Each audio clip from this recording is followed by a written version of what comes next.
Welcome to rhythm of learning. ഇന്നത്തെ ക്ലാസ്സിൽ നമ്മൾ കുറച്ച് വേൾഡ് ഹിസ്റ്ററിയുമായിട്ട് റിലേറ്റഡ് ആയിട്ടുള്ള ചോദ്യങ്ങളാണ് പഠിക്കുന്നത്. അപ്പൊ ഗ്രൂപ്പ് ഡി പോലുള്ള എക്സാമുകൾക്കൊക്കെ വളരെ ഉപകാരപ്രദമാണ് ഈ വേൾഡ് ഹിസ്റ്ററി ക്വസ്റ്റ്യൻസ്. ധാരാളം ചോദ്യങ്ങൾ വേൾഡ് ഹിസ്റ്ററിയുടെ ഭാഗത്തു നിന്ന് വരാറുണ്ട്. ക്ലാസ്സിലേക്ക് കടക്കാട്ടോ. വിപ്ലവപൂർവ്വ റഷ്യയിലെ തൊഴിലാളികളുടെയും കർഷകരുടെയും അവസ്ഥ വരച്ചു കാട്ടുന്ന അമ്മ എന്ന നോവൽ രചിച്ചത് ആരാണ്? Maxim Gorky. വിപ്ലവപൂർവ്വ റഷ്യയിലെ തൊഴിലാളികളുടെയും കർഷകരുടെയും അവസ്ഥ വരച്ചു കാട്ടുന്ന അമ്മ എന്ന നോവൽ രചിച്ചത് ആരാണ്? Maxim Gorky. റഷ്യ ഭരിച്ചിരുന്ന ചക്രവർത്തിമാരെ എന്താണ് വിളിച്ചിരുന്നത്? സാർ ചക്രവർത്തിമാർ. റഷ്യ ഭരിച്ചിരുന്ന ചക്രവർത്തിമാർ സാർ ചക്രവർത്തിമാർ. മാർക്സിസ്റ്റ് ആശയങ്ങളിൽ അധിഷ്ഠിതമായി റഷ്യയിൽ രൂപം കൊണ്ട പാർട്ടിയുടെ പേര് എന്താണ്? Social democratic workers party. Marxist ആശയങ്ങളിൽ അധിഷ്ഠിതമായി റഷ്യയിൽ രൂപം കൊണ്ട പാർട്ടി ഏതാണ്? Social democratic workers party. Social democratic workers party രണ്ടായി പിരിഞ്ഞത് ഏതൊക്കെ പേരിലാണ് അറിയപ്പെടുന്നത്? മെൻഷെവിക്കുകൾ എന്നും ബോൾഷെവിക്കുകൾ എന്നും. മെൻഷെവിക്കുകൾ എന്നും ബോൾഷെവിക്കുകൾ എന്നും. ബോൾഷെവിക് പാർട്ടിക്ക് നേതൃത്വം നൽകിയത് ആരെല്ലാമാണ്? ലെനിനും ട്രോട്സ്കിയും. ബോൾഷെവിക് പാർട്ടിക്ക് നേതൃത്വം നൽകിയത് ആരെല്ലാമാണ്? ലെനിനും ട്രോട്സ്കിയും. മെൻഷെവിക്കുകളുടെ നേതാവ് ആരായിരുന്നു? അലക്സാർ കെരൻസ്കി. മെൻഷെവിക്കുകളുടെ നേതാവ് ആരായിരുന്നു? അലക്സാർ കെരൻസ്കി. 1905 റഷ്യയെ യുദ്ധത്തിൽ പരാജയപ്പെടുത്തിയ രാജ്യം ഏതാണ്? ജപ്പാൻ. 1905 റഷ്യയെ യുദ്ധത്തിൽ പരാജയപ്പെടുത്തിയ രാജ്യം ഏതാണ്? ജപ്പാൻ. ലോകത്തെ പിടിച്ചുകുലുക്കിയ 10 ദിവസം എന്ന പുസ്തകം എഴുതിയത് ആരാണ്? John read. ലോകത്തെ പിടിച്ചുകുലുക്കിയ 10 ദിവസം എന്ന പുസ്തകം എഴുതിയത് ആരാണ്? John read. വിപ്ലവങ്ങളുടെ മാതാവ് എന്ന് വിശേഷിക്കപ്പെടുന്ന വിപ്ലവം ഏതാണ്? ഫ്രഞ്ച് വിപ്ലവം. വിപ്ലവങ്ങളുടെ മാതാവ് എന്ന് വിശേഷിപ്പിക്കപ്പെടുന്ന വിപ്ലവം ഏതാണ്? ഫ്രഞ്ച് വിപ്ലവം. ഞാനാണ് രാഷ്ട്രം എന്ന് പ്രഖ്യാപിച്ച ഫ്രഞ്ച് ചക്രവർത്തി ആരാണ്? ലൂയി 14. ഞാനാണ് രാഷ്ട്രം എന്ന് പ്രഖ്യാപിച്ച ഫ്രഞ്ച് ചക്രവർത്തി ആരാണ്? ലൂയി 14. എനിക്ക് ശേഷം പ്രളയം ഇങ്ങനെ പറഞ്ഞ ഫ്രഞ്ച് ഭരണാധികാരി ആര്? ലൂയി 15. എനിക്ക് ശേഷം പ്രളയം ഇങ്ങനെ പറഞ്ഞ ഫ്രഞ്ച് ഭരണാധികാരി ആരാണ്? ലൂയി 15. രാജാവിന്റെ അധികാരങ്ങളെല്ലാം ദൈവം നൽകിയതാണ്. അതിനാൽ രാജാവിനെ ചോദ്യം ചെയ്യാൻ ദൈവത്തിന് മാത്രമേ അധികാരമുള്ളൂ. ഇത് ഏത് ഫ്രഞ്ച് ചക്രവർത്തിയുടെ വാദമായിരുന്നു? ലൂയി 14. രാജാവിന്റെ അധികാരങ്ങളെല്ലാം ദൈവം നൽകിയതാണ്. അതിനാൽ രാജാവിനെ ചോദ്യം ചെയ്യാൻ ദൈവത്തിന് മാത്രമേ അധികാരമുള്ളൂ. ഇത് ഏത് ഫ്രഞ്ച് ചക്രവർത്തിയുടെ വാദമായിരുന്നു? ലൂയി 14. ബോർബൺ രാജവംശം ഭരണം നടത്തിയിരുന്ന യൂറോപ്പിലെ പ്രദേശം ഏതാണ്? ഫ്രാൻസ്. ബോർബൺ രാജവംശം ഭരണം നടത്തിയിരുന്ന യൂറോപ്പിലെ പ്രദേശം ഏതാണ്? ഫ്രാൻസ്. ഫ്രഞ്ച് സമൂഹം എത്ര എസ്റ്റേറ്റുകളായാണ് വിഭജിക്കപ്പെട്ടിരുന്നത്? 3 എസ്റ്റേറ്റ്. ഫ്രഞ്ച് സമൂഹം എത്ര എസ്റ്റേറ്റുകളായാണ് വിഭജിക്കപ്പെട്ടിരുന്നത്? 3 എസ്റ്റേറ്റ്. ഫ്രഞ്ച് സമൂഹത്തിലെ ഒന്നാമത്തെ എസ്റ്റേറ്റിൽ ഉൾപ്പെട്ടിരുന്നത് ആരാണ്? പുരോഹിതന്മാർ. ഫ്രഞ്ച് സമൂഹത്തിലെ ഒന്നാമത്തെ എസ്റ്റേറ്റിൽ ഉൾപ്പെട്ടിരുന്നത് ആരെല്ലാമാണ്? പുരോഹിതന്മാർ. പ്രഭുക്കന്മാർ ഉൾപ്പെട്ടിരുന്ന ഫ്രഞ്ച് എസ്റ്റേറ്റ് ഏതാണ്? 2-ാം എസ്റ്റേറ്റ്. പ്രഭുക്കന്മാർ ഉൾപ്പെട്ടിരുന്ന ഫ്രഞ്ച് എസ്റ്റേറ്റ് ഏതാണ്? 2-ാം എസ്റ്റേറ്റ്. കർഷകരിൽ നിന്നും തിദ്ദേ എന്ന പേരിലുള്ള നികുതി പിരിച്ചിരുന്നത് ആരാണ്? പുരോഹിതന്മാർ. കർഷകരിൽ നിന്നും തിദ്ദേ എന്ന പേരിലുള്ള നികുതി പിരിച്ചിരുന്നത് ആരാണ്? പുരോഹിതന്മാർ. നികുതികളിൽ നിന്നും ഒഴിവാക്കപ്പെട്ടിരുന്നത് ഫ്രഞ്ച് സമൂഹത്തിലെ ഏതൊക്കെ വിഭാഗങ്ങളാണ്? പുരോഹിതന്മാരും പ്രഭുക്കന്മാരും. നികുതികളിൽ നിന്ന് ഒഴിവാക്കപ്പെട്ടിരുന്നത് ഫ്രഞ്ച് സമൂഹത്തിലെ ഏതൊക്കെ വിഭാഗങ്ങളാണ്? പുരോഹിതന്മാരും പ്രഭുക്കന്മാരും. കോമൺസ് എന്നറിയപ്പെട്ടിരുന്ന ഫ്രഞ്ച് സമൂഹത്തിലെ എസ്റ്റേറ്റ് ഏതാണ്? മൂന്നാം എസ്റ്റേറ്റ്. കോമൺസ് എന്നറിയപ്പെട്ടിരുന്ന ഫ്രഞ്ച് സമൂഹത്തിലെ എസ്റ്റേറ്റ് ഏതാണ്? മൂന്നാം എസ്റ്റേറ്റ്.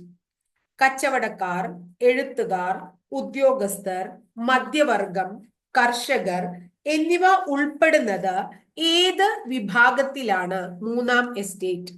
കച്ചവടക്കാർ, എഴുത്തുകാർ, ഉദ്യോഗസ്ഥർ, മധ്യവർഗം, കർഷകർ എന്നിവർ ഉൾപ്പെട്ടിരുന്നത് ഏത് എസ്റ്റേറ്റിലാണ്? മൂന്നാം എസ്റ്റേറ്റ്. ഭരണത്തിൽ അവകാശങ്ങൾ ഒന്നുമില്ലാതിരുന്ന മൂന്നാമത്തെ എസ്റ്റേറ്റിൽ ഉൾപ്പെട്ടിരുന്നവർ സർക്കാരിന് നൽകേണ്ടിയിരുന്ന നികുതിയുടെ പേര് എന്താണ്? തൈലേ. ഭരണത്തിൽ അവകാശങ്ങൾ ഒന്നുമില്ലാതിരുന്ന മൂന്നാമത്തെ എസ്റ്റേറ്റിൽ ഉൾപ്പെട്ടിരുന്നവർ സർക്കാരിന് നൽകേണ്ടിയിരുന്ന നികുതിയുടെ പേരാണ് തൈലേ. പുരോഹിതന്മാരുടെ ചൂഷണത്തെ പരിഹസിക്കുകയും യുക്തിചിന്ത, മനുഷ്യസ്നേഹം, സമത്വം എന്നിവയെ പ്രോത്സാഹിപ്പിക്കുകയും ചെയ്ത ചിന്തകൻ ആരാണ്? വോൾട്ടയർ. പുരോഹിതന്മാരുടെ ചൂഷണത്തെ പരിഹസിക്കുകയും യുക്തിചിന്ത, മനുഷ്യസ്നേഹം, സമത്വം എന്നിവയെ പ്രോത്സാഹിപ്പിക്കുകയും ചെയ്ത ചിന്തകൻ ആരാണ്? വോൾട്ടയർ. ജനാധിപത്യത്തെയും റിപ്പബ്ലിക്കിനെയും പ്രോത്സാഹിപ്പിച്ച ഫ്രഞ്ച് ചിന്തകനാണ് മോണ്ടസ്ക്യൂ. ജനാധിപത്യത്തെയും റിപ്പബ്ലിക്കിനെയും പ്രോത്സാഹിപ്പിച്ച ഫ്രഞ്ച് ചിന്തകനാണ് മോണ്ടസ്ക്യൂ. ഗവൺമെന്റിന്റെ നിയമനിർമ്മാണം, കാര്യനിർവഹണം, നീതിന്യായം എന്നീ വിഭാഗങ്ങളാക്കി തിരിക്കണമെന്ന് വാദിച്ച ചിന്തകൻ ആര്? മോണ്ടസ്ക്യൂ. ഗവൺമെന്റിനെ നിയമനിർമ്മാണം, കാര്യനിർവഹണം, നീതിന്യായം എന്നീ വിഭാഗങ്ങളാക്കി തിരിക്കണം എന്ന് വാദിച്ച ചിന്തകനാണ് മോണ്ടസ്ക്യൂ. ജനങ്ങളുടെ മേൽ പുതിയ നികുതി ചുമത്താനായി ഫ്രഞ്ച് ചക്രവർത്തി ലൂയി 16 ജനപ്രതിനിധി സഭയായ സ്റ്റേറ്റ് ജനറൽ വിളിച്ചു ചേർത്ത വർഷം ഏതാണ്? 1789. 1789. 1789. സ്റ്റേറ്റ് ജനറലിൽ വോട്ട് ചെയ്യുന്നതിലെ തർക്കം തുടരവേ തങ്ങളാണ് ഫ്രാൻസിലെ ദേശീയ അസംബ്ലി എന്ന് പ്രഖ്യാപിച്ച എസ്റ്റേറ്റ് ഏതാണ്? മൂന്നാം എസ്റ്റേറ്റ്. സ്റ്റേറ്റ് ജനറൽ വോട്ട് ചെയ്യുന്നതിലെ തർക്കം തുടരവേ തങ്ങളാണ് ഫ്രാൻസിലെ ദേശീയ അസംബ്ലി എന്ന് പ്രഖ്യാപിച്ച എസ്റ്റേറ്റ് ആണ് മൂന്നാം എസ്റ്റേറ്റ്. ഏത് വിപ്ലവത്തിന് മുന്നോടിയായി നടന്ന പ്രധാന സംഭവമാണ് ടെന്നീസ് കോർട്ട് പ്രതിജ്ഞ? ഫ്രഞ്ച് വിപ്ലവം. വളരെ ഇമ്പോർട്ടന്റ് ആണ് കേട്ടോ. ഏത് വിപ്ലവത്തിന് മുന്നോടിയായി നടന്ന പ്രധാന സംഭവമാണ് ടെന്നീസ് കോർട്ട് പ്രതിജ്ഞ? ഫ്രഞ്ച് വിപ്ലവം. ഫ്രാൻസിനായി ഒരു ഭരണഘടന തയ്യാറാക്കിയ ശേഷം മാത്രമേ പിരിഞ്ഞു പോകുകയുള്ളൂ എന്നുള്ള ടെന്നീസ് കോർട്ട് പ്രതിജ്ഞയെ തുടർന്ന് ഏത് എസ്റ്റേറ്റിലെ പ്രതിജ്ഞ എടുത്തത് ഏത് എസ്റ്റേറ്റിലെ അംഗങ്ങളാണ്? മൂന്നാം എസ്റ്റേറ്റ്. ഫ്രാൻസിനായി ഒരു ഭരണഘടന തയ്യാറാക്കിയ ശേഷം മാത്രമേ പിരിഞ്ഞു പോകുകയുള്ളൂ എന്ന് എന്ന ടെന്നീസ് കോർട്ട് പ്രതിജ്ഞ എടുത്തത് ഏത് എസ്റ്റേറ്റിലെ അംഗങ്ങളാണ്? മൂന്നാം എസ്റ്റേറ്റ്. ഫ്രഞ്ച് വിപ്ലവത്തിന്റെ ആരംഭമായി കണക്കാക്കുന്ന 1789 ജൂലൈ 14 സംഭവം ഏതാണ്? ബാസ്റ്റിൻ ജയിൽ പതനം. ഫ്രഞ്ച് വിപ്ലവത്തിന്റെ ആരംഭമായി കണക്കാക്കുന്ന 1789 ജൂലൈ 14 സംഭവമാണ് ബാസ്റ്റിൻ ജയിൽ പതനം. സ്വാതന്ത്ര്യം, സമത്വം, സാഹോദര്യം എന്നീ ആശയങ്ങൾ ലോകത്തിന് നൽകിയ വിപ്ലവം ഏതാണ്? ഫ്രഞ്ച് വിപ്ലവം. സ്വാതന്ത്ര്യം, സമത്വം, സാഹോദര്യം പലപ്പോഴും ചോദിച്ചിട്ടുള്ള ചോദ്യമാണ്. എന്നീ ആശയങ്ങൾ ലോകത്തിന് നൽകിയ വിപ്ലവം ഏതാണ്? ഫ്രഞ്ച് വിപ്ലവം. ഫ്രാൻസിലെ ദേശീയ അസംബ്ലി മനുഷ്യാവകാശ പ്രഖ്യാപനം പാസാക്കിയത് എന്നാണ്? 1789 ഓഗസ്റ്റ് 12. ഫ്രാൻസിലെ ദേശീയ അസംബ്ലി മനുഷ്യാവകാശ പ്രഖ്യാപനം പാസാക്കിയത് 1789 ഓഗസ്റ്റ് 12. ദേശീയ കൺവെൻഷൻ ഫ്രാൻസിനെ റിപ്പബ്ലിക്കായി പ്രഖ്യാപിച്ച വർഷം എന്നാണ്? 1792. ദേശീയ കൺവെൻഷൻ ഫ്രാൻസിനെ റിപ്പബ്ലിക്കായി പ്രഖ്യാപിച്ച വർഷം എന്നാണ്? 1792 ആണ്. ഫ്രാൻസിന്റെ ആഭ്യന്തര കാര്യങ്ങൾ നിയന്ത്രിക്കാനായി ഒരു പൊതു സുരക്ഷാ കമ്മിറ്റി രൂപവൽക്കരിച്ച വർഷം ഏതാണ്? 1793. ഫ്രാൻസിന്റെ ആഭ്യന്തര കാര്യങ്ങൾ നിയന്ത്രിക്കാൻ ഒരു പൊതു സുരക്ഷാ കമ്മിറ്റി രൂപവൽക്കരിച്ച വർഷം 1793. ഫ്രഞ്ച് വിപ്ലവ അനന്തരം ആഭ്യന്തര കാര്യങ്ങൾ നിയന്ത്രിക്കാനായി രൂപവൽക്കരിച്ച പൊതു സുരക്ഷാ കമ്മിറ്റിയുടെ നേതാവ് ആരാണ്? റോബീസ്പിയർ. ഫ്രഞ്ച് വിപ്ലവാനന്തരം ആഭ്യന്തര കാര്യങ്ങൾ നിയന്ത്രിക്കാനായി രൂപവൽക്കരിച്ച പൊതു സുരക്ഷാ കമ്മിറ്റി നേതാവ് ആരാണ്? റോബീസ്പിയർ. പൊതു സുരക്ഷാ കമ്മിറ്റിയുടെ മറ്റ് അംഗങ്ങൾ ആരെല്ലാമായിരുന്നു? മിറാബോ, ഡാന്റൺ തുടങ്ങിയവർ. മിറാബോ, ഡാന്റൺ തുടങ്ങിയവർ. ജനകീയ പരമാധികാരം എന്ന ആശയം ലോകത്തിന് നൽകിയ വിപ്ലവം ഏതാണ്? ഫ്രഞ്ച് വിപ്ലവം. ജനകീയ പരമാധികാരം എന്ന ആശയം ലോകത്തിന് നൽകിയ വിപ്ലവം ഫ്രഞ്ച് വിപ്ലവം. സോഷ്യൽ കോൺട്രാക്ട് എന്ന പ്രസിദ്ധമായ ഗ്രന്ഥം ആരുടേതാണ്? റൂസോ. സോഷ്യൽ കോൺട്രാക്ട് എന്ന പ്രസിദ്ധമായിട്ടുള്ള പുസ്തകം ആരുടേതാണ്? റൂസോ.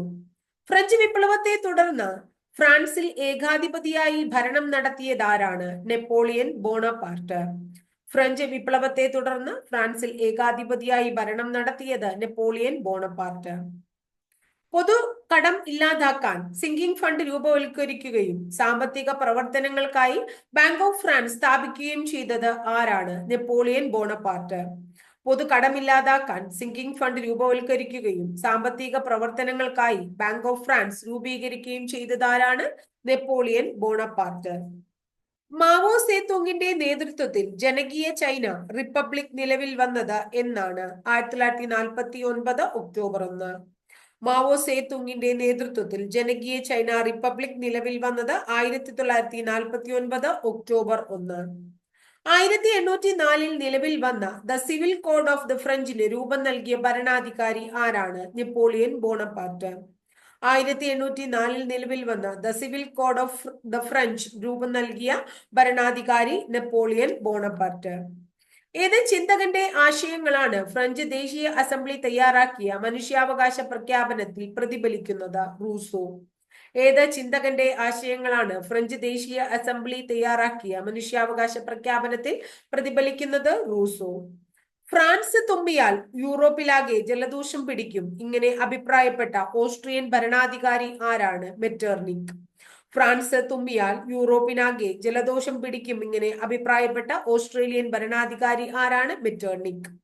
നെപ്പോളിയൻ ഫ്രാൻസിന്റെ അധികാരം പിടിച്ചെടുത്ത വർഷം ഏതാണ്? 1799. വളരെ പ്രധാനം.